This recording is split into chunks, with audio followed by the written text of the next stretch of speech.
আসসালামু আলাইকুম, কেমন আছেন সবাই? আশা করি সবাই অনেক অনেক ভালো আছেন। নতুন আরেকটি ব্লগে আপনাদের সবাইকে আরও একবার স্বাগতম জানাই। তো যাই হোক, আমি আজকের ভিডিওটি রান্নাবান্না থেকেই শুরু করলাম। তো আজকে দুপুরে কি রান্না করব সেগুলাই আপনাদের মাঝে শেয়ার করব আর কি। তো ভিডিওটি প্রথম থেকে শেষ পর্যন্ত দেখতে থাকুন, এনজয় করুন, আশা করছি অনেক অনেক ভালো লাগবে। তো আমি এখানে একটা পেঁপে খুবই ছোট সাইজ করে কেটে নিয়েছি। তো ভাবলাম আজকে পেঁপে দিয়ে মসুরের ডাউল রান্না করব। তো এর পর্যায়ে আমি পরিমাণ মতো লবণ, কাঁচামরিচ ফালি আর হলুদ দিয়ে এই পেঁপে প্রথমে একটু সিদ্ধ করে নিব। তো পেঁপেটা মোটামুটি প্রায় সিদ্ধ শেষের দিকে ওই পর্যায়ে এসে আমি মসুরের ডাউল এখানে দিয়ে দিচ্ছি। আগে থেকে পরিষ্কার করে ধুয়ে পানি ঝরিয়ে নিয়েছি।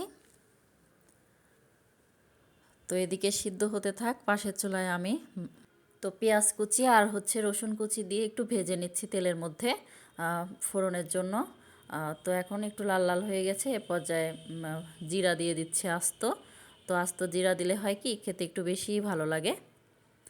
তো যাই হোক, এখন আমি দিয়ে দিচ্ছি এর মধ্যে ফোড়নে।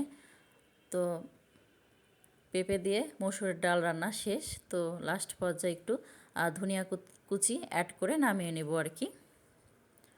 তো তারপরে আগের থেকে কেটে বেছে নিয়েছি বেলে মাছ। তো ভাবলাম বেলে মাছের একটু চচ্চড়ি করে নিই। তো এখন বেলে মাছটা দিয়ে রেগুলার ইউজ করার যে মশলাগুলো লাগে, তো সব মশলা দিয়ে একটু ভালো মতো কষিয়ে নিয়েছি। কষিয়ে ঝোলের জন্য সামান্য পরিমাণে পানি দিয়েছি। তো এই পানিটুকু শুকিয়ে গেলেই রান্নাটা হয়ে যাবে। তো যাই হোক, রান্নাটা শেষ। তো তারপরে আমি মাছ ভর্তা করে নেব। তো এখানে বেশ কিছু কাঁচামরিচ, রসুন আর পেঁয়াজ নিয়ে নিয়েছি। তো আর পাশে কাতলা মাছের মাথা। তো এই মাথাটাও একটু আমি ভেঙে ভেঙে একটু ভেজে নেব আর কি। তো এইভাবে মাছের মাথা ভেজে খেতেও অনেক মজা হয়। তো আজকের দুপুরে রান্নায় মজার মজার খাবারের আইটেম। আর আপনি যদি আমার চ্যানেলে আজকেই নতুন এসে থাকেন, চাইলে আমার চ্যানেলটিকে সাবস্ক্রাইব করে নিতে পারেন। আর এই ভিডিওটি যারা ফেসবুক পেজ থেকে দেখছেন, চাইলে তারা পেজটা ফলো দিতে পারেন। আর আপনি যদি অলরেডি সেই কাজটি করে থাকেন, তো আপনাকে জানাই অসংখ্য ধন্যবাদ। আর ভিডিওটির কোথাও কোনো অংশ ভালো লেগে গেলে প্লিজ একটা লাইক দিতে ভুলবেন না। আর ভিডিওটি যদি বেশি বেশি ভালো লাগে, কমেন্টের মাধ্যমে জানাতে পারেন। চাইলে ভিডিওটি ফ্রেন্ড ও ফ্যামিলির মাঝে শেয়ারও করতে পারেন। তো রান্নাবান্না মোটামুটি প্রায় শেষের দিকে। তো এই পর্যায়ে আমি কিছু পরিমাণে পেঁয়াজ কুচি আর কাঁচামরিচ ফালি আর লেবু পাতা দিয়ে নামিয়ে নিয়েছি। তো যাই হোক, রান্নাবান্না যেহেতু শেষ, তো একটু ফাইনাল লুকটা দেখিয়ে দিচ্ছি। আর টেবিলে সব খাবারগুলো আমি গুছিয়ে নিয়েছি।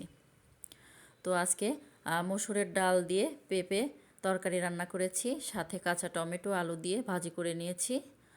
মাছ ভর্তা, এদিকে বেলে মাছ ভুনা আর কাতলা মাছের মাথা ভেজে নিয়েছি লেবু পাতা দিয়ে।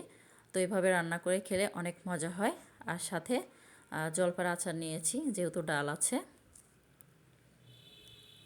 তো আপনারাই ওভাবে ট্রাই করতে পারেন, আশা করছি খেতে অনেক মজা হবে।